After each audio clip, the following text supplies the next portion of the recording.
Nampak suara saya.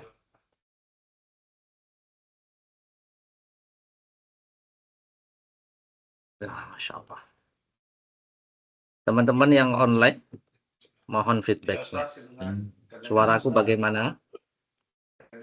Jelas, Ustaz. Barakallahu fiik. Masya Allah. Jazakallah khair. Kita mulai, sudah siap? Enggak tahu. Oh iya. Kenapa ini enggak keluar? Mas Wedo, bisa Wedo. keluar? Lah, tadi keluar ya? Kabel antena tentu sama sama.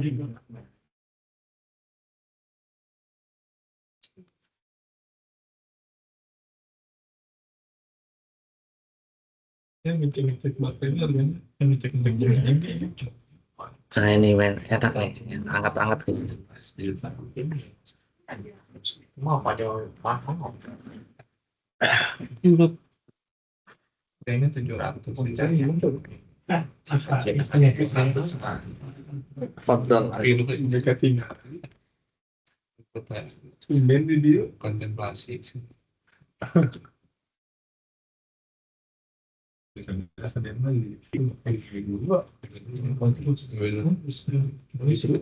Gitu ya, Mas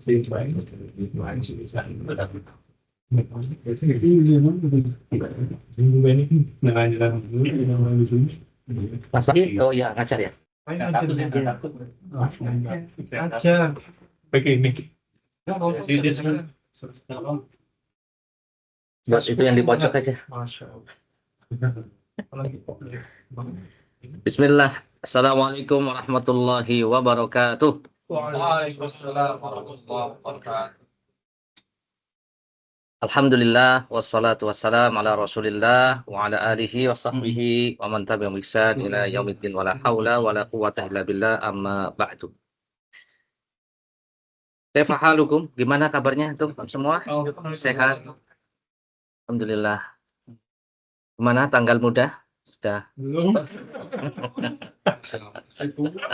Ini tinggalnya masih tua, tinggal sedikit lagi malah. Tanggal muda pusing, tanggal tua pusing.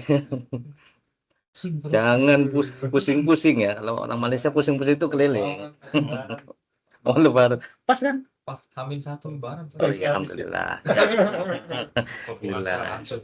Jadi lebaran ya. Baik, semuanya sehat. Yang sehat semoga terus diberikan tambah nikmatnya. Yang sakit semoga segera disembuhkan oleh Allah Subhanahu wa Ta'ala. Saya dapat kabar dari istri saya, ada salah seorang santri di Sukabumi itu, di Ma'had Al-Zamil itu sedang kena autoimun. Apa tuh? Penyakit ya. Nanti antum cari deh. Jadi sistem kekebalan tubuhnya diserang. Itu butuh obat yang diminum untuk 5 hari, 55 botol, satu botolnya 6 juta. Ini 6 juta. Itu untuk 5 hari ke depan. 5 hari ke depan. Itu butuh dana 6 juta kali 55. Jadi berapa, Mas? 5 hari. 330 juta. Kita 5 hari lagi insya Allah lebaran. Mudah-mudahan umurnya panjang, sehat walafiat. Sehat itu mahal. Luar biasa. 5 hari berapa Ustaz?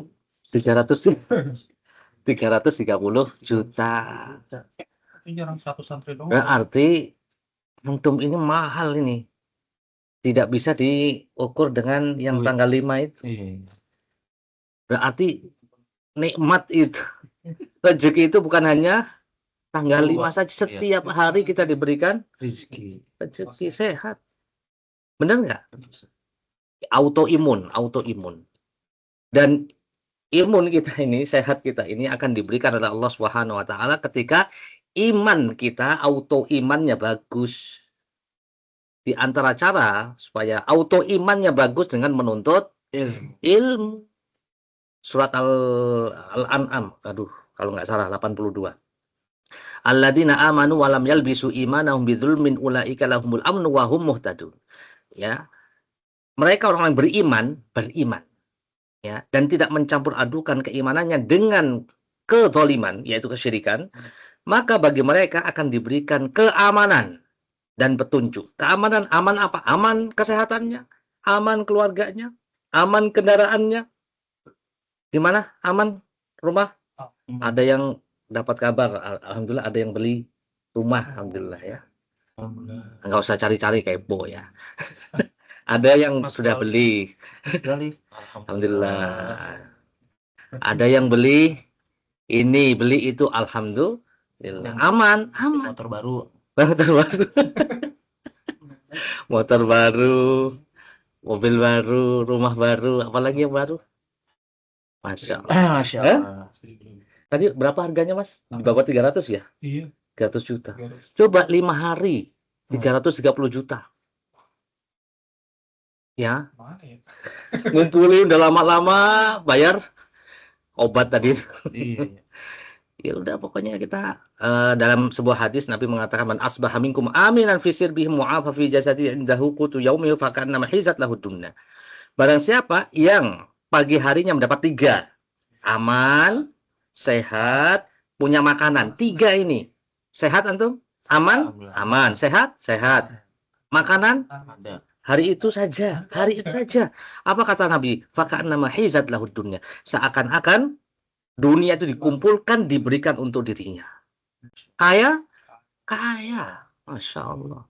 Jadi kaya itu sebenarnya kita kaya. Cuman kadang-kadang kurang apa kita ini? Kurang bersyukur. Kurang syukur. Kurang syukur. Insya Allah ya. Banyak syukurnya. Kurang banyak syukurnya. Ya benar, kurang banyak kita ini. Kurang banyak syukur. Baik, mudah-mudahan kali ini pertemuan kita menjadi penambah amalan kita di bulan Zulhijjah. Tanggal berapa Mas sekarang? 6 Zulhijjah. 6, 7, 8, 9. Ya, 10. Berarti 5 hari lagi dengan hari ini. Ya, kita sambut ya bulan Zulhijjah. Tetap semangat dan tetap fokus untuk ibadahnya ya, rawatibnya, jamaahnya, zikirnya, takbirnya, ya KIP-nya, termasuk KIP ini termasuk amal soleh. Mudah-mudahan menjadi ya penambah beratnya timbangan amal kita di sisi Allah Subhanahu wa taala. Kita akan review pelajaran akidah, tema akidah. Pembahasannya yaitu Kasyfus Syubhat. Kasyfus Syubhat adalah satu kitab yang dikarang oleh Syekh Muhammad bin Abdul Wahab yang kemarin kita sudah bahas dan sudah tamat ya, tamat itu. Dan ini termasuk kitab Syekh yang paling sulit ya, apalagi ngajinya sambil ngantuk, tambah sulit lagi. Dipojokkan lagi gitu kan, ngantuk sulit. Ya jaket lagi.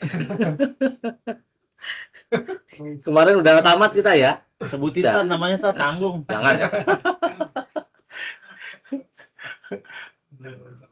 Apa arti Kasyfus Syubhat?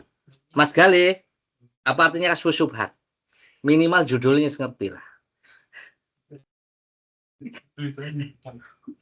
Udah cepet dikasih waktu nyontek kok. Apa artinya Kasyfus Syubhat? Apa Mas? Cepat ya. Boleh baca aja nggak apa-apa. Kelihatan nggak Mas Gale? Mau ide sendiri. Oh ya, menyingkap syubhat dalam persoalan tauhid. Iya, pinter banget tuh, Masya Allah. Gitu kan. Tadi Ustaz Solihin.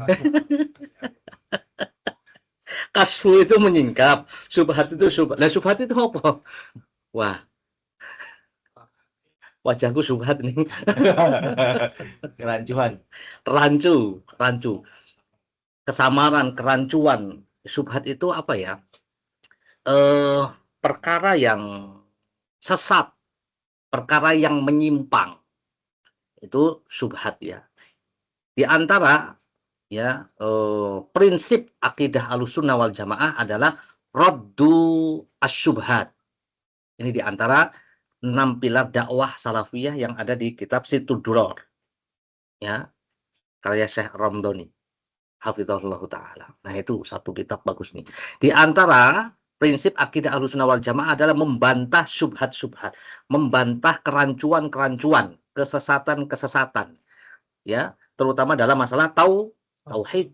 Gitu. Supaya apa? Supaya gamblang yang tauhid itu tetap terjaga tauhidnya dan syirik itu tetap terang bahwa itu kesyirikan yang harus dihindari. Allahumma arinal haqqa warzuqna ittiba'ahu wa arinal batila batila warzuqna ijtinabahu. Perlihatkan kepadaku ya Allah yang hak itu hak dan berikan kemampuan untuk mengikutinya, dan berikan kepadaku, nampakkan padaku yang batil itu batil, dan berikan kemampuan untuk aku menjauhinya. Baik, apa tadi? Menyingkap syubhat, kesesatan, masalah tauhid. Apa makna tauhid? Tauhid itu dari wahada, yuwahidu, tauhidan. Mengesakan, menjadikan sesuatu itu esa, menjadikan sesuatu itu adalah satu. Ya, satu. Ya. Secara istilah mengesakan Allah Azza wa Jalla dengan meyakini keesaan Allah tanpa menyekutukan Allah dalam rububiyah, uluhiyah, dan asma was sifat. Seperti kata-kata dalam Al-Fatihah, iyyaka na'budu, iyyaka na'budu. Itu di antara bentuk mentauhidkan Allah. Hanya kepadamu lah ya Allah aku beribadah, tidak kepadamu lah ya Allah aku, ya, tidak kepada selainmu ya Allah aku menyembah. Ya, iyyaka na'budu, hanya kepadamu lah ya Allah, hanya kepadamu. Ya, satu-satunya. Iyyaka na'budu. Ya, bukan na'buduka, na'buduka. Bisa juga na'buduka artinya kami menyembahmu, kami beribadah kepadamu. Nah, tetapi tidak menutup kemungkinan dia juga menyembah selain Allah. Kalau dia pakai na'buduka itu belum mentauhidkan. Kalau iyyaka na'budu, misalnya nuhibbuki ya zaujati. Aku mencintaimu wahai istriku, nuhibbuki. Untung ya apa namanya? Si istrinya belajar bahasa Arab dia. Nuhibbuki, berarti kamu juga mencintai selain aku dong. Nah, aku mencintaimu wahai istriku. Nah, dia tahu bahasa Arab dia. Berarti kamu juga punya cinta untuk selain aku gitu. Coba benarkan dulu bahasamu. Iyyaki uhibbu. Hanya kepadamu lah wahai istriku aku mencintai. Dia mengesahkan kecintaan itu kepada istri. Itulah namanya muwahhid. Dia menjadi muwahhid. Bukan? Paham di sini? Nah, menjadikan sesuatu itu adalah satu-satunya. Nah, iyyaka na'budu. Ya, bukan na'buduka. Na'buduka itu SPO. SPO, subjek, mana bahasa Indonesia? Predikat, objek. Kalau iyyaka na'budu itu OSP. Objeknya didahulukan. Kalau objeknya didahulukan dalam bahasa Arab itu mempunyai makna lil hasri. Lil hasri itu pembatasan. Ibadah itu hanya untuk Allah, tidak untuk selain Allah. Baik. Makanya Quran itu ada berapa juz Quran itu? Kali. Quran itu ada berapa juz? 30, pintar. Masya Allah. Surat pertama, surat apa? Surat yang pertama Al-Quran. Al-Fatihah. Udah hafal? Udah. Surat terakhir? An-Nas. Sudah hafal? Udah hafal semua ya, Masya Allah. Awal sama terakhirnya hafal ya? Iya. Awal dan akhir. Ya, alhamdulillah ya. Masya Allah. Dari nomor 1 sampai 114 itu, intinya ada di satu surat. Dari 114 surat itu, dalam Al-Quran 30 juz itu, inti daripada Al-Quran ada di satu surat. Surat Al-Fatihah namanya. Ya. Intinya Al-Quran ada di surat Al-Fatihah. Intinya Al-Fatihah ada di ayat iyyaka na'budu wa iyyaka nasta'in. Itu intinya inti. Ya, ayat itu iyyaka na'budu wa iyyaka nasta'in. Masya Allah. Mudah-mudahan saya dikasih kekuatan dan antum dikasih kekuatan. Ya, ini ya, tauhid ibadah adalah inti dakwah semua Rasul. Walaqad ba'atsna surat An-Nahl 36. Walaqad ba'atsna fi kulli ummatin rasulan an i'budullaha wajtanibut taghut. Ya. Dan sungguh telah aku utus pada setiap rasul, ya. Pada setiap umat itu ada seorang rasul yang menyerukan apa? Beribadah hanya kepada Allah Subhanahu an i'budullah. Sembahlah Allah dan jauhi taghut. Al-muhim. Kemudian perhatikan di sini. Ini ada beberapa, ini cuplikan-cuplikan aja ya. Karena kasus syubhat itu panjang. Ya, panjang. Ya, semacam resensi lah gitu ya. Satu kitab ini. Ada cuplikan-cuplikan, singkatan-singkatan, ringkasan-ringkasan. Dan ini adalah ringkasan dari intisari dari kitab Kasyfus Syubhat. Ringkasan dari intisari kitab Kasyfus Syubhat. Ini gimana maksudnya? Ringkasan dari ringkasan. Udah ringkas. Jadi Kasyfus Syubhat sebelumnya kan kita sudah sampaikan tuh berapa pertemuan. Itu sudah diringkas. Ini diringkas lagi. Ya, paling enggak kita sudah belajar ringkasannya dan sudah mengikuti ringkasan-ringkasan dari ini. Wah, ringkasan-ringkasan. Ringkas banget lah. Ini ada 23 slide. Ringkasan-ringkasannya ya. Baik, beberapa kita baca ya. Di sini Syekh Muhammad dalam kitab Kasyfus Syubhat mengatakan yang pertama dari fa'awalhum Nuh. Rasul pertama kali adalah Rasul Nuh. Ya. Allah mengutus Nabi Nuh kepada kaumnya ketika mereka berlebihan ghulu, memuja orang soleh, memuja Wadda, Suwa, Yawuth, Ya'uq, Nasr, dan terakhir para rasul adalah Muhammad yang menghancurkan patung-patung tersebut. Nah, jadi intinya kesyirikan itu sumbernya, awal mulanya yaitu dari sikap ghulu, berlebih-lebihan terhadap sholihin. Sholihin adalah orang-orang soleh. Al-ghuluwu fis sholihin. Ghulu terhadap orang-orang soleh. Ini di sini ada wali 5 di sini. Wadda, wali Wadda, wali Suwa, wali Yaghuth, wali Ya'uq, wali Nasro. Di awalnya ini orang-orang soleh, orang-orang yang baik, orang-orang yang alim, taat ibadah, kemudian meninggal, dibuat gambarnya. Foto nggak ada waktu itu, nggak ada. Kamera nggak ada ya, dibuat lukisannya untuk mengenang. Ya, kemudian setelah itu bikin patung. Awalnya nggak disembah, kemudian generasi yang berikutnya itu menyembah Wadda, Suwa, Yaghuth, Ya'uq, Nasr. Lalu apa yang terjadi? Diberikan bencana apa kaum Nuh? Ditenggelamkan. Yang selamat adalah yang naik di Safinatun Nuh. Safinatun Nuh. Safinah itu perahu kapalnya Nabi Nuh alaihi salam. Anaknya, istrinya ikut nggak? Enggak. Berarti dia termasuk yang dibinasakan. Termasuk ini patung-patungnya Wadda, Suwa, Yaghuth, Ya'uq, Nasr ini hilang. Tertimbun. Dan pada zaman Nabi ada yang menemukannya. Menemukan patung Wadda, Suwa, Yaghuth, Ya'uq, Nasr. Lalu disembah lagi. Pada Fathu Mekah dihancurkan oleh Nabi Muhammad Sallallahu Alaihi Wasallam.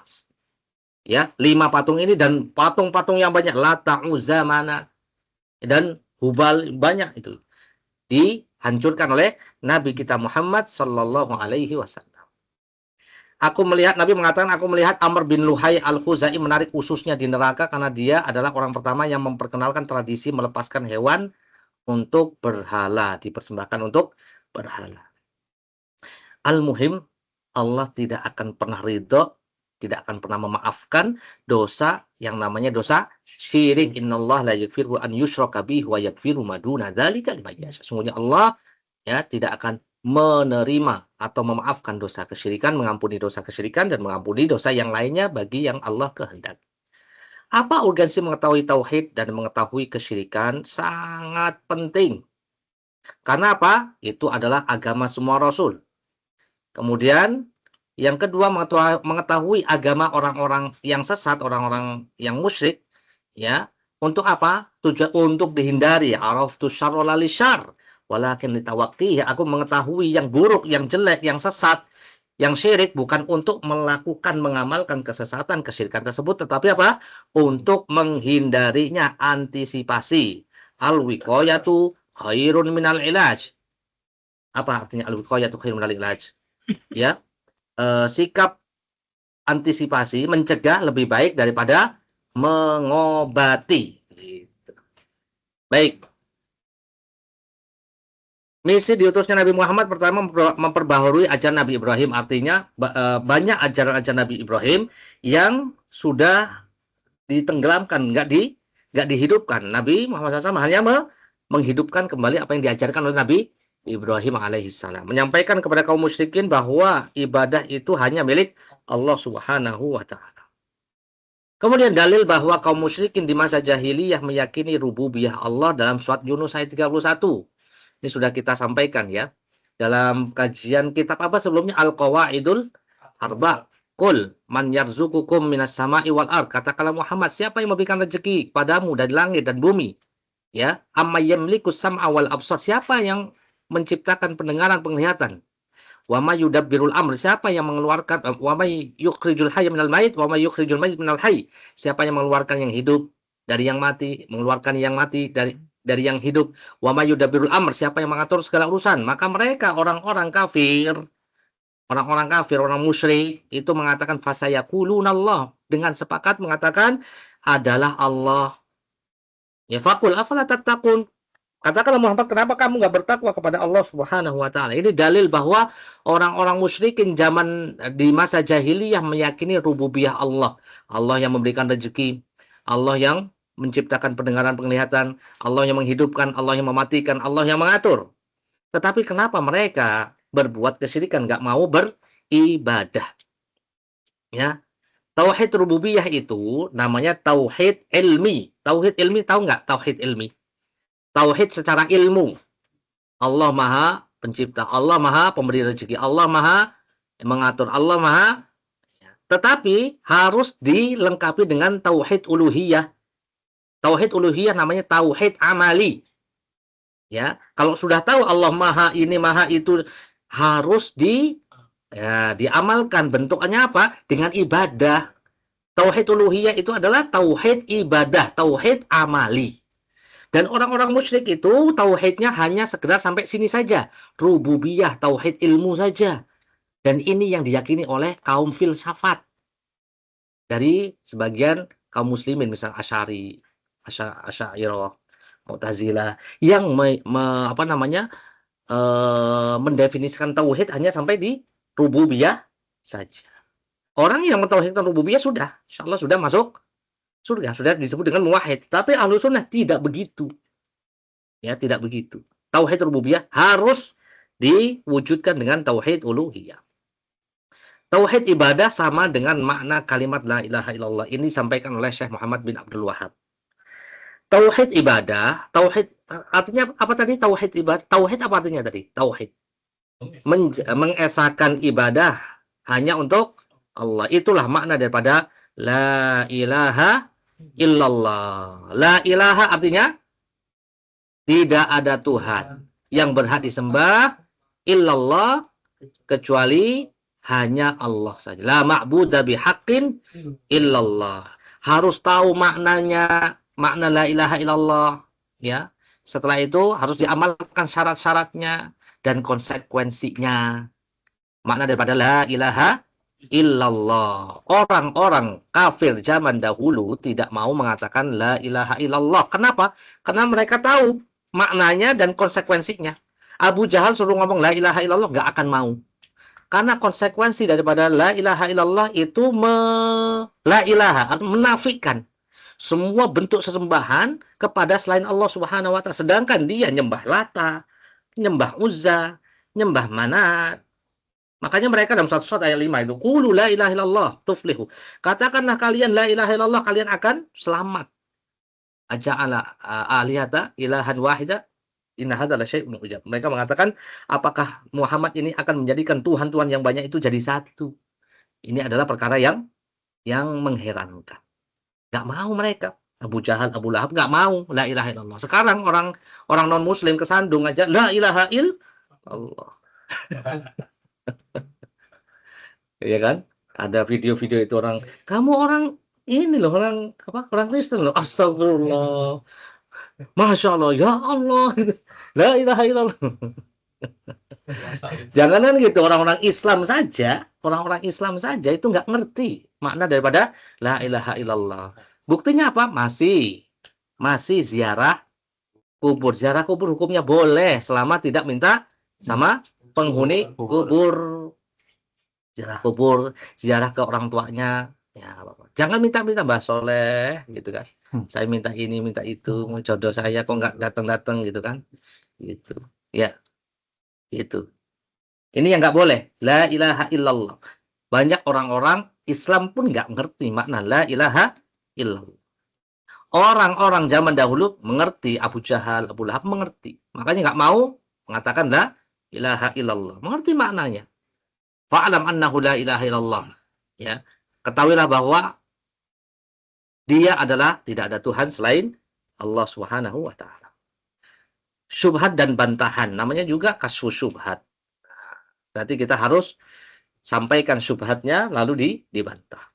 Jangan syubhatnya saja, bantahannya nggak dibaca. Syubhat berdoa kepada wali, berdoa. Apa artinya doa? Doa itu minta. Minta kepada wali, maknanya berdoa juga kepada Allah Subhanahu wa taala lewat perantara wali. Ini akal-akalan mereka, makanya akal-akal secara akal, jadi agama itu nggak bisa dengan akal-akalan, nggak bisa. Ya, harus dengan apa? Dalil. Dengan apa? Petunjuk. Jika doa kepada Nabi atau wali maknanya sama dengan berdoa kepada Allah, maka perantara wali, maka konsekuensinya apa? Pembatal-pembatal keislaman itu nggak ada nantinya. Syirik itu jadinya nggak ada. Itu. Ini diantara bantahannya. Ya, mengandung kelaziman menihilkan penghukuman syirik terhadap praktek kesyirikan. Ya, ketika dia minta sama wali, apa namanya, wali kutub, wali Rifai, Abdul Qadir, Jilani,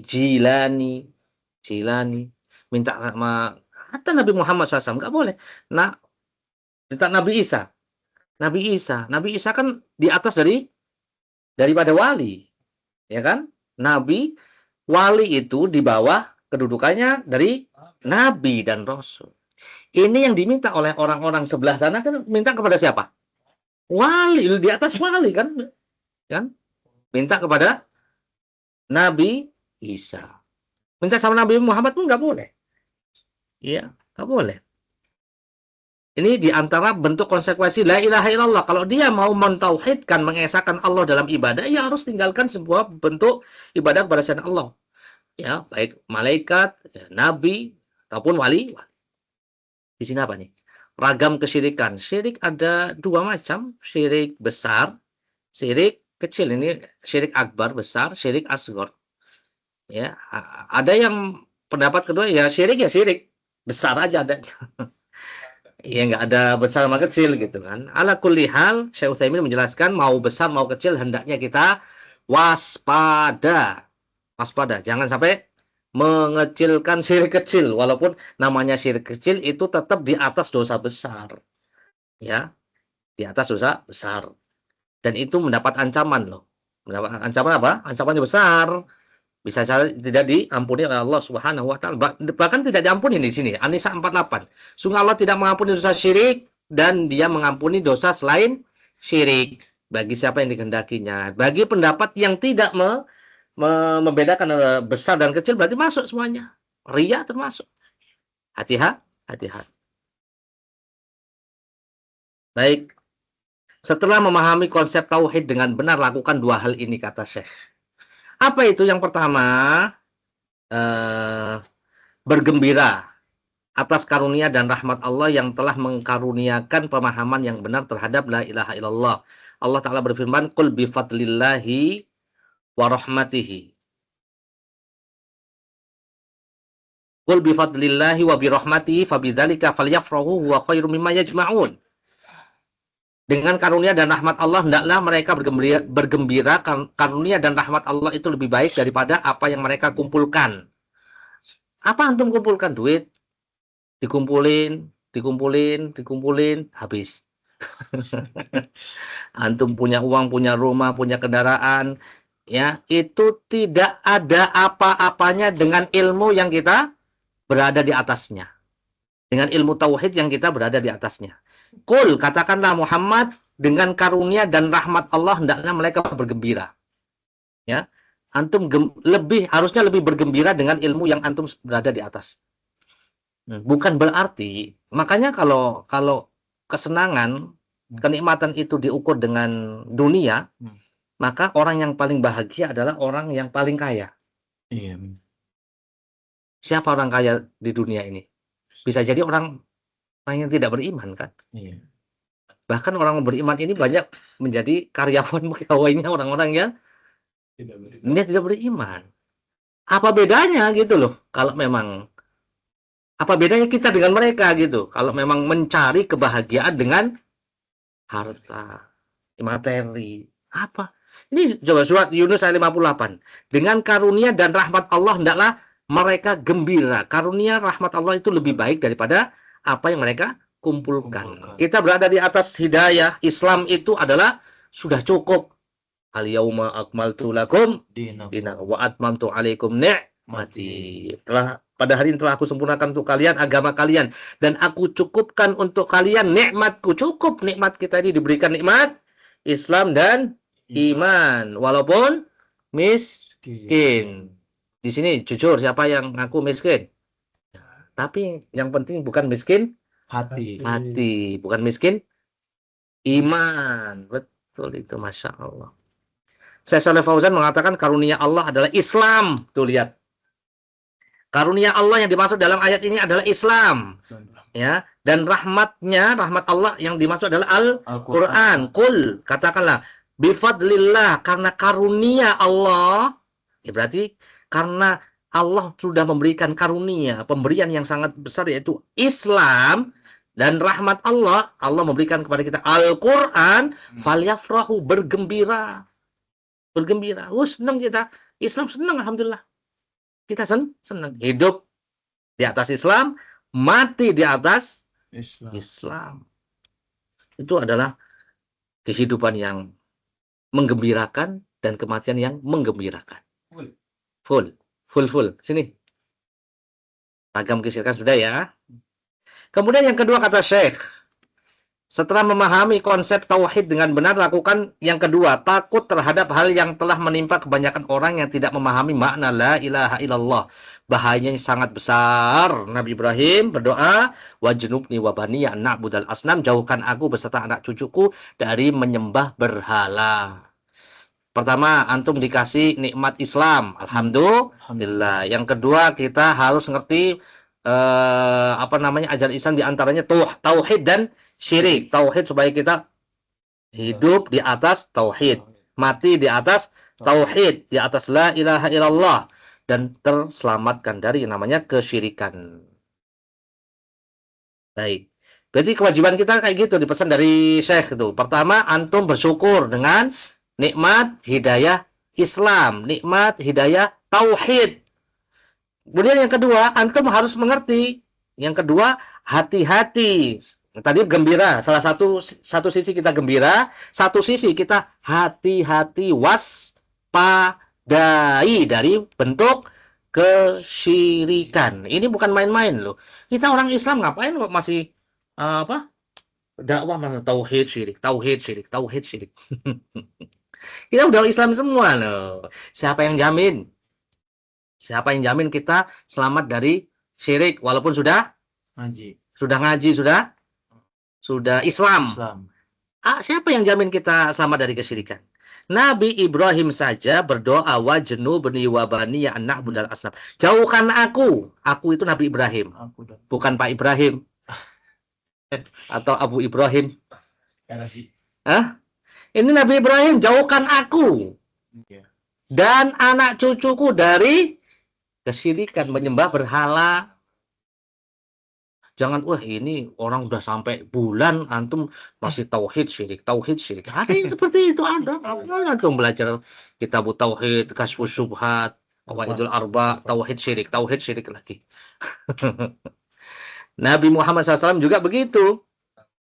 Ya, Nabi Muhammad itu mengatakan dalam hadis riwayat Imam Abu Daud kalau nggak salah ya, sesungguhnya syirik itu lebih halus daripada rayapan semut, lebih halus, lebih senyap daripada rayapan semut. Semut hitam. Semut, pokoknya semut. Kayak apa namanya? Rayapan mobil motor listrik. Oh iya kaget tuh. Tiba-tiba kan, Tiba-tiba. tapi masih ada suaranya. Iya. Coba rayapan semut ada suaranya nggak? Nggak ada. Semut, ngagetin aja. Ada semut nggak? Kaget aku. Semut ini enggak kan? Syirik itu lebih halus daripada rayapan semut. Terus bagaimana kita bisa terhindar dari banyak doa? Allahumma inni a'udzubika min an usyrika bika syai'an a'lamu wa nastaghfiruka lima la na'lamuhu. Itu doanya Nabi SAW. Iya. Nabi Ibrahim berdoa supaya terhindar dari syirik. Nabi Muhammad juga berdoa supaya terhindar dari syirik. Datang orang belakangan, ngapain kita dakwah tauhid sama syirik? Kita semuanya sudah Islam. Yang surga. Nasallahu salam. Ini termasuk subhat juga ya. Mm. Subhat juga. Jadi apa kewajiban kata Syekh Muhammad Wadullah? Pertama, bersyukur atas hidayah Islam. Kedua, tapi tetap harus waspada terhadap dari apa namanya? Kesyirikan. Bahaya. Apalagi nih ya? Apakah tidak tahu terhadap kesyirikan bisa menjadi alasan pelaku kesyirikan mendapatkan dispensasi al-uzur bil jahl? Apakah diberikan dispensasi, diberikan uzur bagi yang tidak tahu atau jahil terhadap tauhid dan syirik nanti di hari kiamat? Al-muhim di sini dijelaskan oleh Syekh Utsaimin rahimahullah, dilihat nanti ya perkaranya atau Syekh siapa nih sebelumnya di sini, Syekh Shalih Fauzan. Ini Syekh Shalih Fauzan di sini. Orang jahil yang hidup di negara Islam mendapat dispensasi, toleransi dalam perkara yang khafi, perkara-perkara yang sama membutuhkan penjelasan, membutuhkan penelitian, ini masalah-masalah yang pelik gitu kan, ya dikasih dispensasi. Adapun dalam perkara-perkara yang sudah zahir, sudah maklum seperti tauhid dan syirik, perkara-perkara yang zina, riba, zina kok masih diperdebatkan. Ada loh sampai di acara TV orang apa namanya pelacur itu adalah orang sedang bekerja. Iya. Parah ya. Ini udah bisa nggak kasih uzur kayak gini. Masa riba, bangkai, daging babi, sembelihan untuk selain Allah ini nggak perlu diperdebatkan orang ini. Nggak dikasih uzur gitu loh. Kalau masalah-masalah yang masih pelik, masalah-masalah samar gitu butuh penjelasan. Ini dia salah nggak apa-apa, masih diberikan toleransi. Adapun orang non-muslim kita hukumi sebagai non-muslim, kafir. Adapun orang muslim ya kita hukumi sebagai orang muslim. Itu. Ini orang non-muslim kasih uzur. Udah kan jahil, enggak juga. Orang jelas-jelas non-muslim berarti kita hukumi dia sebagai orang muslim, kafir. Kafir. Ada orang muslim ini orang Islam nih, tapi masih ada yang melakukan apa namanya kesesatan, kesyirikan segala macamnya karena nggak tahu, ya kasih tahu. Caranya apa? Didakwahkan. Orang yang tidak tahu mendapatkan dispensasi atas pembatal keislaman yang diucapkan atau dilakukannya, demikian juga dia mendapatkan dispensasi atas kefasikan diucapkan atau dilakukan. Hal ini didasarkan pada Quran, sunnah, pertimbangan serta ijma' para ulama. Wallahu a'lam bishawab. Singkat tentang al-uzur bil jahl. Wallahu a'lam. Yang penting kita dakwah saja. Kita lebih fokus kepada dakwah.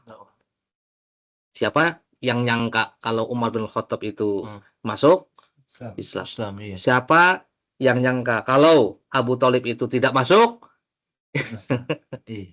Yang penting kita usaha, udah dakwah saja. Dakwah. Siapa yang nyangka kita ngaji kan? Dulu kan kita nggak tahu kan, kita tahu sejarahnya masing-masing. Tidak ya, Masya Allah.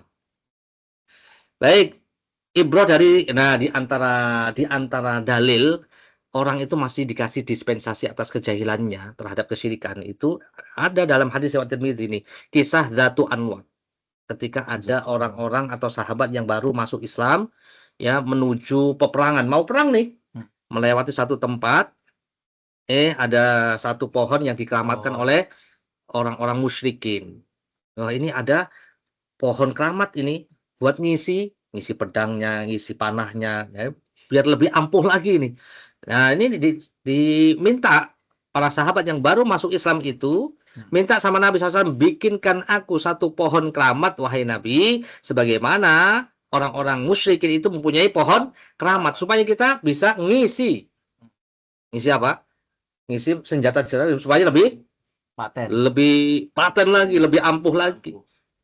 Antum punya senjata apa? Pisau. Nah, diisi. Digantung ya. Iya, pokoknya di cas di situ Cas di situ. supaya ada isinya. Baik. Allahu Akbar. Ini adalah kesyirikan kata Nabi SAW. Enggak dikasih udzur, maksudnya ya udah nggak apa-apa nanti bikinin. Enggak juga. Artinya diingkari oleh Nabi dengan ingkar sekeras-kerasnya. Tapi tidak disuruh syahadat lagi sahabat yang tadi minta apa? Pohon keramat. Kesyirikan. Inilah satu dispensasi dari Nabi Muhammad SAW atas kejahilan mereka. Tapi apa? Tidak diberikan tolerir. Artinya ini salah. Yang tidak dibiarkan. Inkarul mungkar harus tetap. Lanjut, hikmah dibalik adanya musuh dakwah. Musuh dakwah selalu ada. Sebagaimana Abu Jahal mempunyai pengikut, demikian juga Nabi kita Muhammad SAW juga mempunyai pengikut. Dan itu sunnatullah. Dalam surat Al-An'am 112 misalnya. Kadzalika ja'ala likulli nabiyyin aduwwan syayatinal ins wal jin yuhi ba'dhum ila ba'din zukhrufal qawli ghurura walau syaa rabbuka ma fa'alu fadharhum wa ma yaftarun. Demikianlah kami jadikan setiap nabi itu ada musuhnya, setan, dari para setan, manusia ataupun jin, satu dengan yang lainnya saling membisikkan perkataan-perkataan yang indah. Ya, dan itu perkataan yang menipu. Baik, ini dari kelompok apa? Mu'tazilah, Syiah, Asy'ariyah, syubhat-syubhat yang ada mereka ya sampaikan. Mereka itu bukannya tidak ngaji, mereka itu bukannya tidak ada pondoknya, mereka itu tidak punya kitabnya. Mereka punya kitabnya semua. Mereka belajar setiap hari. Mereka belajar. Ya, Mu'tazilah, Syiah, Asy'ariyah, ya, mereka belajar, tapi yang mereka pelajari adalah syubhat, perkara syubhat. Maka kita harus lebih persiapkan lagi senjata untuk melawan mereka. Kesiapan untuk membantah dengan dua hal. Pertama, argumentasi syar'i. Ya, dari Quran dan hadis. Demikian juga argumentasi secara akli, rasional. Yang kedua, mengetahui kebatilan mereka agar dapat membantah mereka dengannya. Beda ya orang yang ngerti sama nggak ngerti, insya Allah ta'ala. Orang yang ngerti, siapapun yang ngomong, walaupun banyak followernya, banyak penontonnya, banyak yang jamaahnya, tapi kalau dia sudah belajar di atas manhaj yang kokoh, tauhid yang benar, insya Allah tidak tergoyahkan, tidak terkecoh, tidak termakan syubhat, karena dia sudah belajar kaswuh syubhat, kecuali kalau belajarnya ya sekedar lewat, ya permisi, nah ini lewat. Saya baca kayak gini, merojaah lagi. Jadi ilmu itu harus di murojaah. Makanya dia ada review ya. Fitrah ahli tauhid bisa membungkam syubhat. Ini di antara poin yang disampaikan oleh Syekh Muhammad dalam Kasyfus Syubhat. Fitrah itu mahal ya. Fitrah itu apa sih fitrah? Fitrah itu di atas tauhid, kebenaran.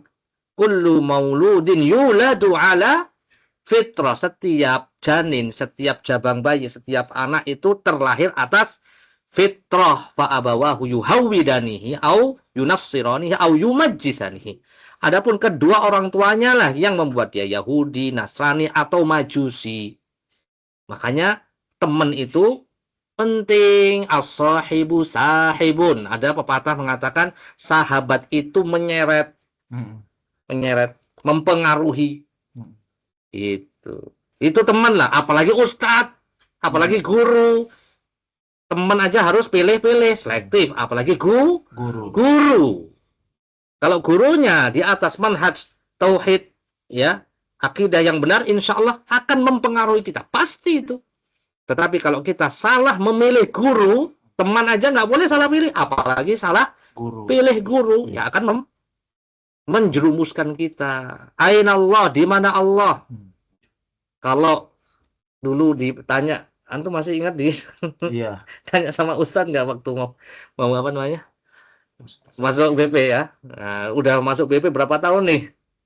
Ditanya ain Allah masih Allah ini Di mana tidak di mana-mana. bertempat, Allah itu di mana-mana. Waduh ini Ustadznya minta dicewer nih kan. Ini jangan ada dusta di antara kita. Pas ditanya mau masuk, Allah ada di arsy. Ketika sudah masuk 5 tahun, ini kena syubhat lagi. Ya Allah, ini gimana nih? Nah, inilah ya pentingnya Pak, gaul. Jangan sampai Salah. salah pergaulan. Bahaya. Nyari teman salah aja bisa kita terjerumus, apalagi nyari guru. Bahaya, bahaya. Apalagi nih ya? Manusia terbagi dalam 3 kelompok, orang yang masih di atas fitrah dan memiliki ilmu. Oh, alhamdulillah ini. Yang kedua, orang awam nggak punya ilmu di atas fitrah, masih mending. Yang ketiga, orang yang rusak fitrahnya dan punya ilmu. Ini musibahnya di atas musibah. Sesat menyesatkan. Orang bodoh yang tidak di atas fitrah itu sudah. Ini orang punya ilmu tapi tidak di atas fitrah. Ini bahaya ini. Sesat menyesatkan. Ini menjadi ulama su. Tahu nggak? Punya ilmu, tetapi ilmunya itu menyesatkan dirinya dan menyesatkan Orang lain. orang lain. Masya Allah. Tentara. Maka jihad, kita usahanya adalah berjihad untuk apa? Mengokohkan kita dengan hujah, dengan ilmu. Udah pernah jihad pakai tombak? Belum pernah. Belum. Pakai apa namanya? Senjata? Belum pernah. Ya kita begini cara jihad nih. Memberantas yang namanya apa sih TBC itu? Tahayul, bid'ah, khurafat. Syirik ya. Ini ada syiriknya ada nggak ya? Tambahin dong. Ada istilahnya lagi tuh syirik. Ada TBC, ada apa gitu. Ini banyak sekali nih tersebar di mana-mana. Benar nggak? Benar, kebanyakan mereka seperti itu. Ya. Nasallallahu alaihi wasallam. Tujuan Al-Quran diturunkan adalah sebagai, nah ini disampaikan oleh Syekh juga sama. Al-Quran itu diturunkan untuk menjelaskan perkara yang nggak jelas, petunjuk, kabar gembira bagi orang mematahkan syubhat dan kerancuan dan sebagai ujian. Ini surat An-Nahl 89, kemudian Al-Furqan 33. Ini dalil-dalilnya. Kemudian bagaimana cara metode Syekh Muhammad dalam kitab Kasyuf Syubhat membantah syubhat-syubhat itu? Yang pertama dengan cara global, secara umum. Secara umum maksudnya ya nanti disampaikan. Secara umum itu hendaknya kata Syekh jangan ngikutin ayat-ayat mutasyabihat yang samar, ikutin yang muhkam gitu. Yang kedua dijawab dengan rinci. Ya ini yang lebih apa namanya? Lebih bagus ya ketika kita membahas tentang bantahannya secara rinci. Syubhat mereka berdoa kepada orang soleh karena kedudukannya. Ini di antara syubhatnya. Orang soleh itu kedudukannya kan tinggi, orang mulia loh. Iya kan? Mulia. Ala inna awliya Allah la khaufun alaihim wa lahum yahzanun. Surat Yunus 62 itu. Ingatlah sungguhnya wali-wali Allah itu tidak ada kekhawatiran terhadap mereka dan tidak pula mereka bersedih. Lihat tuh, surat Yunus 62. Wali. Ini wali itu orang mulia. Ada nggak? Bukan berarti mereka tidak punya dalil. Mereka datang ke kuburan-kuburan wali. Ada dalilnya dari Quran. Nih lihat nih, Yunus 62. Dibantah sama Syekh Muhammad bin Wahab, ini adalah ayat-ayat yang mutasyabihat, yang masih samar. Kan ada ayat lanjutannya itu. Ya. Ala inna awliya la khaufun alaihim wa lahum yahzanun. Alladzina amanu wa kanu yattaqun. Wali Allah yang dimaksud adalah yang beriman dan bertakwa. Ya, gitu.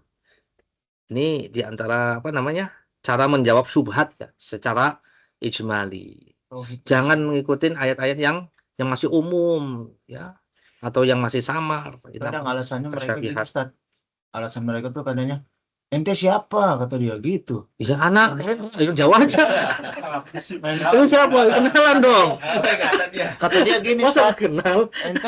ente siapa berdoa langsung sama Allah? Allah kan tinggi. Ente harus ada perantara. Ente iya betul. bukan orang soleh. Katanya. Iya, harus. Nah. Dalam kamus mereka harus pakai perantara. Dan surat Al-Baqarah kan sudah dikasih tahu.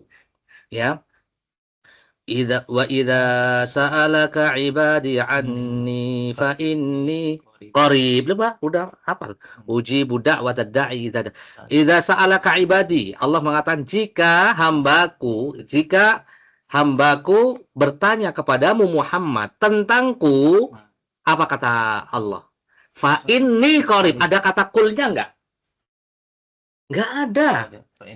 Nggak ada. Jika hambaku bertanya atau bertanya kepadamu wahai Muhammad tentang aku, fa inni qarib. Nggak ada kata-kata kul. Biasanya kalau ada pertanyaan, jika mereka bertanya kepada Muhammad, yas'alunaka 'anil ahillah, surat Al-Baqarah 189. Jika mereka bertanya kepadamu tentang hilal-hilal itu, apa itu hilal-hilal? Kul. Oh. Ada kata-kata kul. Katakanlah dengan perantara kamu Muhammad, jelasin sama mereka bahwa hilal-hilal itu mawaqitun linnas ya wal hajj, adalah waktu-waktu untuk petunjuk-petunjuk waktu untuk manusia, petunjuk manusia tentang waktu-waktu ibadah dan petunjuk untuk berhaji. Ada kata-kata kul, tetapi di sini nggak ada. Jika hambaku bertanya kepadamu wahai Muhammad, ya nggak perlu kata-kata kul. Nggak ada, nggak usah perantaranya Nabi Muhammad. Itu kan penjelasannya Syekh Abdul Razak kan seperti itu. Kalau mau minta sama Allah, ya, wa qala rabbukum ud'uni. Kalau ya berkata Rob kalian Tuhanmu, ud'uni, berdoalah kepadaku. Langsung. Itu. Jadi khusus tuh, idza sa'alaka ibadi anni fa inni qarib, sungguh aku dekat. Ujibu da'watad da'i, aku mengijabah doanya orang-orang yang berdoa kepadaku. Langsung, nggak perlu perantara. Nggak ada kata kul di situ. Nggak perlu pakai perantaranya Nabi Muhammad. Nggak perlu. Siapa kamu? Ya, saya Hendra, kenalin. Kemudian, ya Allah Maha mendengar. Nggak perlu perantara. Oh iya. Yang surat Al-Baqarah tadi. Ya, kemudian ketika sahabat itu minta hujan, waktu Nabi khutbah itu kan, pada saat khutbah Jumat, ada seorang sahabat berdiri, ya Nabi, ya Rasulullah, mintakan hujan kepada kami. Setelah itu hujan seminggu sampai ketemu Jumat lagi, banjir. Berdiri lagi orang itu, ya Rasulullah, mintakan kepada Allah supaya diberhentikan hujan itu, banjir ini gitu. Nanti minta. Ketika Nabi sudah meninggal, para sahabat ketika kemarau datang tidak mendatangi kubur-kubur Nabi, atau tidak mendatangi kubur Nabi Muhammad SAW. Minta enggak, ya. Dia mintanya kepada Abbas bin Abdul Muthalib. Gitu. Bisa dipahami?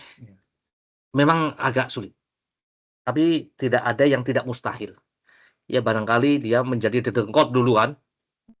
Orang nomor satu untuk pendakwah atau penyesat. Ya, bisa jadi dia diberikan hidayah. Siapa tahu kan? Oh, iya. Ya, kita hanya sampaikan aja dakwah. Nggak usah debat. Kita nggak perlu debat. Yang penting kita sampaikan. Kalau debatnya kata Syekh Muhammad Abdul Wahab, nggak apa-apa ilmunya. Iya. Ini seperti simulasi ya. Kasus itu seperti simulasi ya. Debat gitu ya. Yang mereka harus pakai perantara. Kita nggak perlu pakai perantara. Dan kesyirikan itu kan bermula dari itu dia. Ada Waddah, ada Suwa, ada Yaghut, ada Ya'uq, ada Nasra. Mereka awalnya menjadikan apa? Haula isyufa'una indallah, menjadi perantara-perantara kami, syafaat-syafaat kami. Awal mula kesyirikan. Itu dia. Iya, memang itu dalilnya begitu turun-temurun. Ya memang seperti itu. Cara setan menjerumuskan. Syubhat pertama, orang yang mengimani tauhid rububiyah dan tidak bermaksud dari orang-orang soleh melainkan kedudukan. Nah ini dan syafaat mereka tidak termasuk orang yang meminta perantara kepada wali-wali itu bukan syirik, Mas, gitu kan. Kalau mintanya sama syubhat nih. Berhala, patung, itu baru syirik. Orang mintanya sama wali loh. Wali padahal sama juga. Nah itu juga yang disembah orang-orang musyrikin itu wali Waddah, wali Suwa, Yaghut, Ya'uq, Nasr, itu wali semua. Itu orang-orang soleh semua. Bukan orang-orang yang bermaksiat. Terus sekarang bedanya orang orang musyrik zaman dahulu dengan musyrik zaman sekarang itu, ya, ini sama-sama musyrik, sama-sama sesat, ya. Tapi lebih sesat sekarang. Orang gila dijadikan wali. Kalau orang zaman dahulu ini benar-benar orang soleh, orang waras. Ini orang gila jadiin wali majdhub katanya. Nah, ini lebih parah lagi. Ini subhat yang pertama ya. Jawabannya nanti antum baca sendiri, intinya sama. Ya, orang yang mengimani tauhid rububiyah dan tidak bermaksud dari orang-orang soleh melainkan kedudukan dan syafaat, mereka tidak termasuk orang yang berbuat syirik. Ya, dia mengimani tauhid, ya, menjabarkan tauhid hanya sampai rububiyah saja. Ini adalah kesalahan. Salahnya kenapa? Surat Yunus tadi ya, 31, ya. Penetapan tauhid rububiyah oleh orang-orang musyrikin, dan ini tidak menjadikan mereka masuk ke dalam barisan kaum muslimin, tetap diperangi oleh Nabi SAW. Subhat pertama tadi jawaban secara rinci ini tadi kan, surat Yunus 18, Yunus 31, udah sama ini. Mereka meyakini tauhid itu hanya sekedar sampai rububiyah saja. Kalau sudah meyakini tauhid rububiyah, mau nyembah siapa aja itu boleh, nggak usah antum, nggak usah dikit-dikit syirik, dikit-dikit syirik, antum ini salafi wahabi ini, nah, kan, dikit-dikit syirik. Nah, mereka menjabarkan tauhid itu hanya sampai rububiyah saja. Mau minta sama kuburan, penghuni kubur, mau ini nggak apa-apa, tauhid. Yang penting kita percaya Allah Maha Pencipta, yang menciptakan Allah, bukan penghuni kubur ini, ya. Sama seperti mereka menyembah Lata, Uzza, Wadda. Soal mereka itu menyembah Lata itu tidak menganggap bahwa Lata itu yang menciptakan langit bumi, enggak. Seperti itu. Jadi sama. Cuman mereka itu dulu medianya itu patung, sekarang medianya adalah kuburan. Yang jadi berhala itu kuburan, tapi maksud dan intinya tujuannya sama. Iya. Gogo gawoh kata orang Lampung. Ada orang Sumatera sini sami mawon kalau bahasa Mas Galiknya. Mau ke kuburan, mau pakai patung, mau pakai gambar, itu sami mawon. Hanya medianya berbeda. Yang kedua, subhatnya, syirik adalah menyerahkan sebagian ibadah kepada berhala. Adapun menyerahkannya kepada orang soleh itu bukan kesyirikan. Lagi-lagi, balik lagi. Yunus berapa tadi? Yunus 31. Ya. Kemudian orang soleh, bahkan ya, yang disembah selain Allah pada zaman Nabi itu bervariasi. Ada yang nyembah api, ada yang nyembah malaikat, ada yang menyembah jin, ada yang nyembah nabi, ada yang nyembah wali. Ini yang menyembah wali nih. Surat Al-Isra ayat 57. Ini dalilnya.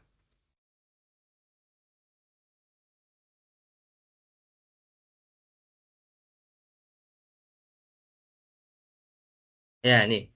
Orang-orang yang mereka sembah, sembuh malah. Orang-orang yang mereka seru, mereka sembah, mereka sendiri mencari jalan. Yabtaguna ila rabbihimul alwasilah. Ya.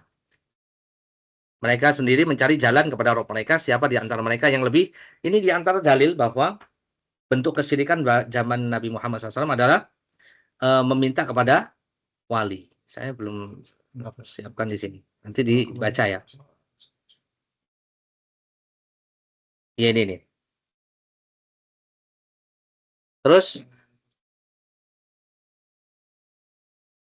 Nabi Isa juga disembah. Lebih daripada wali. Lebih daripada wali. Ibunya Nabi Isa juga disembah. Ini terjadi wakil di zaman Nabi SAW. Lanjut, ini sudah kita bahas juga. Subhat yang kedua, jawaban rinci. Surat As-Saba ayat Surat Saba 40, Al-Maidah 116. Ya. Malaikat, ada yang menyembah malaikat. Ada yang menyembah Isa putra Maryam. Di sini malaikat nanti akan membantah, ya. Dan ingatlah di hari di waktu Allah kumpulkan mereka semuanya, kemudian Allah berfirman kepada malaikat, apakah mereka ini dahulu menyembah kamu wahai malaikat? Malaikat itu menjawab, Maha suci engkau pelindung kami, bukan mereka. Bahkan mereka menyembah jin, sebenarnya jin tapi ngaku-ngakunya malah malaikat. Kebanyakan mereka beriman kepada jin itu jawaban daripada malaikat. Dan Allah juga mengatakan, berfirman, hai Isa putra Maryam, adakah kamu mengatakan pada manusia, jadikan aku dan ibuku 2 orang selain Allah? Maka Isa nanti membantah, Maha suci engkau, tidak patut bagiku mengatakan apa yang bukan hakku mengatakannya. Surat apa? Al-Maidah 116. Bantahan siapa? Dari Nabi Isa.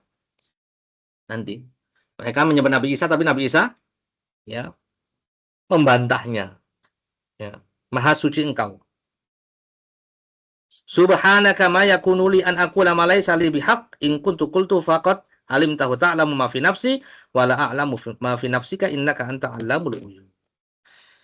Lanjut syubhat ketiga, syubhat ini. Kerancuan yang ketiga, meminta atau memohon syafaat dari mereka orang soleh bukanlah kesyirikan. Mintanya aja sama orang soleh. Kalau mintanya sama berhala itu baru syirik, gitu loh. Jadi kok bisa ya? Dibedakan, kalau minta sama patung itu syirik, kalau minta sama orang soleh itu tidak syirik. Padahal sama-sama makhluk, kan nggak boleh. Ya, mau soleh, mau solehan atau solihin, ya sama. Mau 1 soleh, 2 soleh, banyak soleh nggak boleh. Tetap. Ini kembali lagi ke surat Az-Zumar ayat 3, Yunus 18. Dan orang-orang yang mengambil pelindung selain Allah berkata, kami tidak menyembah mereka, melainkan supaya mereka mendekatkan kami kepada Allah dengan sedekat-dekatnya. Surat apa tadi? Az-Zumar ayat 3. Ya. Allah mengatakan, ma na'buduhum walladzina takhadhu min dunihi awliya ma na'buduhum illa liyuqarribuna ilallahi zulfa. Ya, orang-orang yang menyembah selain Allah Subhanahu wa taala, menjadikan selain Allah sebagai penolong, mereka mengatakan kami tidak menyembah mereka kecuali untuk mendekatkan kami kepada Allah sedekat-dekatnya. Itu jawaban mereka. Persis kan? Kami minta pada orang-orang soleh itu bukan dalam rangka berbuat kesyirikan, tetapi untuk menjadikan perantara, syafaat, mendekatkan kami lebih dekat lagi kepada Allah Subhanahu. Tambah senjatanya Az-Zumar ayat 3. Tadi yang bilang kita harus pakai perantaran. Ini Az-Zumar ayat 3. Ya, ini dalilnya orang-orang musyrikin, orang yang mengambil pelindung selain Allah, ya. Penolong selain Allah, mereka mana abudum, kami tidak menyembah mereka, melainkan supaya apa? Mendekatkan kami kepada Allah sedekat-dekatnya. Haula'i syufa'una indallah, surat Yunus 18 ya. Ini di antara dalilnya. Dalil mereka yang bukan dalil, syubhat mereka. Mereka itu adalah pemberi syafaat kepada kami. Kerancuan pertama, mereka orang musyrik menjadikan berhala sebagai sesembahan Tuhan. Sedangkan kaum muslimin, orang-orang Islam berdoa kepada orang soleh. Hanya meyakini satu sesembahan. Bagi mereka para nabi, wali itu bukan sesembahan. Jawabannya ini adalah kebodohan, kejahilan, membedakan patung dengan wali, membedakan patung dengan nabi misalnya, membedakan patung dengan malaikat. Semuanya makhluk sama. Kalau dia disembah, ya mau patung, mau nabi, mau wali, mau malaikat, tetap ya ini adalah sebuah kesyirikan. Apapun alasannya, supaya jadi perantara, supaya membuat kita dekat dengan Allah Subhanahu wa taala. Mau dekat ya sudah dengan iman dan takwa. Kelanjutan kedua, orang musyrik yakin sembahan itu berhak disembah. Orang musyrik yakin sesembahan itu tidak berhak disembah. Berbeda dengan kaum muslimin, orang yang menyembah wali, mereka tidak meyakini rububiyah orang-orang yang soleh itu. Ya, tadi balik lagi dalam Yunus 31. Ya. Itu adalah keyakinannya orang-orang zaman Nabi Muhammad SAW, orang-orang musyrikin. Rububiyah itu adalah hak mutlak milik Allah. Ya, diimani oleh Abu Jahal juga sama. Kerancuan ketiga, orang musyrik betul-betul beribadah kepada sesembahan itu dengan perbuatan mereka. Ini syubhat yang ketiga. Sungguhnya orang musyrik beribadah kepada sembahan mereka dengan perbuatan mereka seperti doa, cinta, takut, istighotsah, isti'adzah, maka mereka memalingkan ibadah ini kepada sembahan mereka agar mereka dapat memberi syafaat di sisi Allah dan mendekatkan kepada Allah. Begitu realita sama ternyata. Mereka ingin membedakan ya bentuk ibadah mereka dengan orang-orang musyrikin, ternyata tidak bisa dibedakan. Yang pada akhirnya sama saja sami mawon. Mereka ingin ya melegalkan kesyirikan mereka. Ya, dengan apa? Meminta kepada kubur-kubur, penghuni kubur. Ini singkat resensi atau singkatan dari singkat ringkasan dari ringkasan Kasyfus Syubhat. Ringkasan dari kitab Kasyfus Syubhat. Yang mana intinya bahwa Kasyfus Syubhat ini adalah sebenarnya kajian Kasyfus Syubhat itu kalau mau nikmat ya harus pelan-pelan sebenarnya. Saya membahas Kasyfus Syubhat itu mungkin hampir setahun ya. Antum hanya 4 bulan ya. Enggak ya? Enggak dong, sebulan. Sebulan 4 kali pertemuan ya. Ya hampir setahun, kayaknya lebih. Qawaidul Arba juga sama. Tapi berat lagi bahasannya. Ini sangat berat, sangat berat. Saya baca itu berkali-kali luar biasa. Tapi Anda aja cuma 3 kali pertemuan itu ganti juga. Hah? Kan itu kan. Iya. Oh, tapi masih ada. Udah ganti juga. Ganti itu dosa. Sulit ini. Berarti nggak sampai selesai kitabnya. Besar ya. Ini kitab yang luar biasa, memang sulit. Ya lebih sulit lagi kalau ketemu sama orang yang penuh dengan syubhat. Saya dulu belajar akidah ya. Belajar akidah itu di semester 1 sampai 4 itu pakai kitab tauhid. Masih gampang. Gampang sekali kitab tauhid. Tebel segini. Al-Qaulul Mufid Syekhul Utsaimin. Semester 6, 7, 8, 9, 6, 7, 6, 7, 8. Dari berapa ya? 4, 8, 7, 6, 5. 5 ya, dari semester 5. Satu. Itu pakai syarah Aqidah Thahawiyah. Itu sulitnya. Makanya baru ngerasain belajar tauhid yang paling sulit adalah ketika membantah syubhat. Syarah Aqidah Thahawiyah juga sama. Bantah tentang syubhat-syubhat masalah tauhid yang syirik. Sulit. Karena mereka pakai akal, filsafat, filsafat.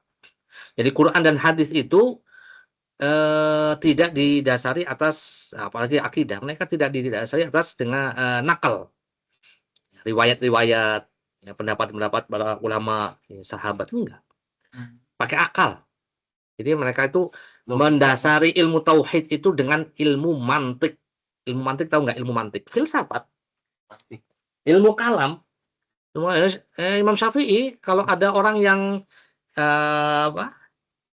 punya ilmu kalam itu hukumannya ilmu kalam itu ilmu mantik, logika, akal, menemukan akal. Ini tadi kan akal semua nih. Iya. Secara akal kita nggak bisa menerima Allah itu ada di atas. Berarti kalau di atas itu membutuhkan tempat, nggak mungkin Allah membutuhkan tempat. Iya. Makanya ada dalam satu kisah satu ulama itu belum menjabarkan tentang Allah itu nggak ada, membantah tentang Allah itu ada di langit. Bantahannya banyak. Ada muridnya, ya wahai guru, kami insya Allah paham dengan apa yang kamu paparkan tadi panjang lebar. Tapi gimana wahai guru ketika seorang itu berdoa, ya ketika doa gimana? Dia mengangkat tangan, ya tangannya kemana? Apa ke kanan? Apa ke kiri? Apa ke bawah? Atau ke belakang? Dia ngarahnya kemana? Ke atas kan? Ketika dia berdoa kan mintanya di atas. Gimana dengan apakah ada jawaban, ada bantahan tentang ini? Langsung itu setelah memaparkan, dia membantah tentang Ar-Rahman wa 'alal 'arsy istawa, langsung dia bingung. Bingung saya. Kebingungan sendiri. Ya. Secara fitrah terbantahkan. Iya, anak kecil itu tahu. Ya, kalau fitrahnya masih bagus. Makanya Syekhul Islam itu mengatakan utu zakaan walam yu'tau zakat. Ya.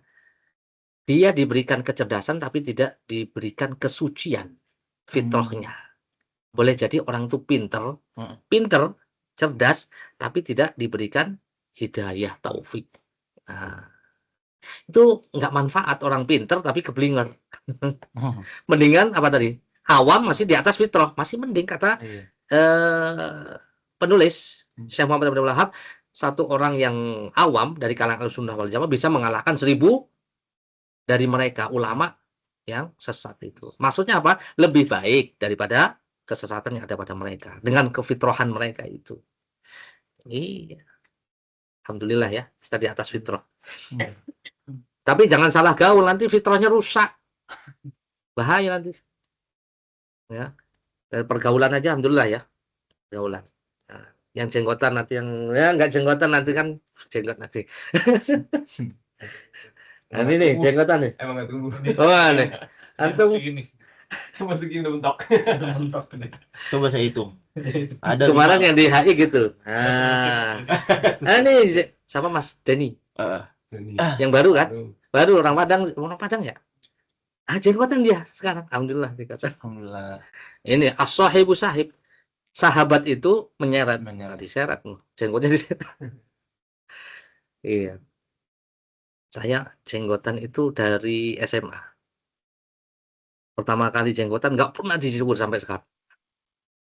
Nggak pernah sama sekali. Nggak ada riwayat saya nyukur jenggot. Nggak ada. Sama negeri lagi. Hah? Samanya negeri lagi. Negeri.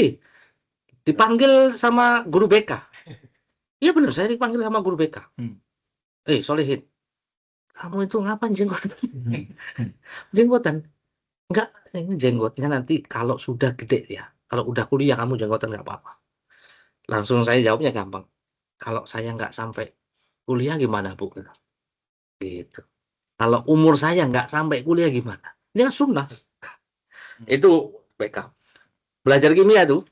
Masih kelas 1 tuh. Kelas 1 kelas 2. Belajar kimia tuh. Solehin ngapain ini pakai jenggot? Cingkrang itu. Saya diem aja. Yang di belakang temanku itu, yang orang biasa itu. Bu, sunnah Rasul Bu. Wush. Dibelain. Dibelain. Masya Allah. Ya, saya itu sendirian. Satu sekolah itu hanya sendiri. Ada satu orang yang ngikutin saya. 2 orang. Waktu itu masih zaman itu loh, cingkrang itu.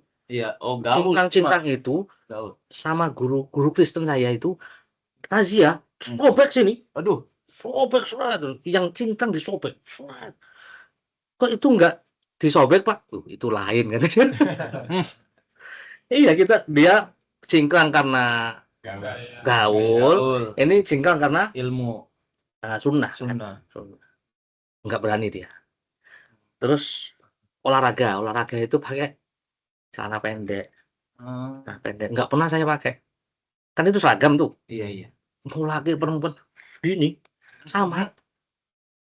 Kalau nggak pakai seragam push up, ya Pak, saya push up. Ini orang Kristen tuh. Ya push up. Saya udah biasa push up.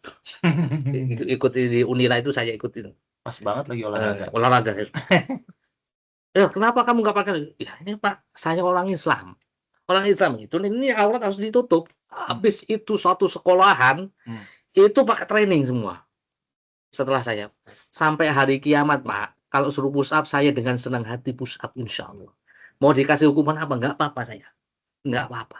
Kan ini aurat. Sampai kapan saya kiamat nggak mungkin saya pakai celana panjang. Setelah itu pakai celana panjang semua. Setelah itu. Ya saya kan nggak demo, nggak perlu demo itu. Udah hukuman itu kadang-kadang ya nikmat. Ya salah satu dakwah juga di Lampung dulu. Saya Lampung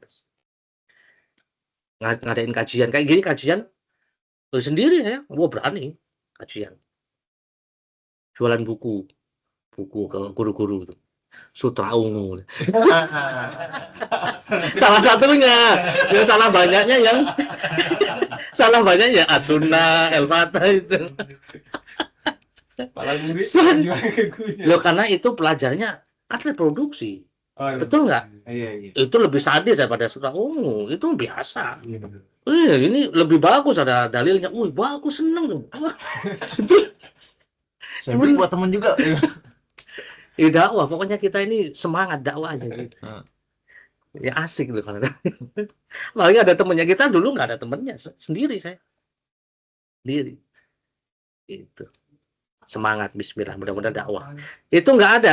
Saya kan rata-rata mau di SMA saya ITB, UI, UGM, UNILA itu rata-rata. Saya sendiri yang kelipi ya.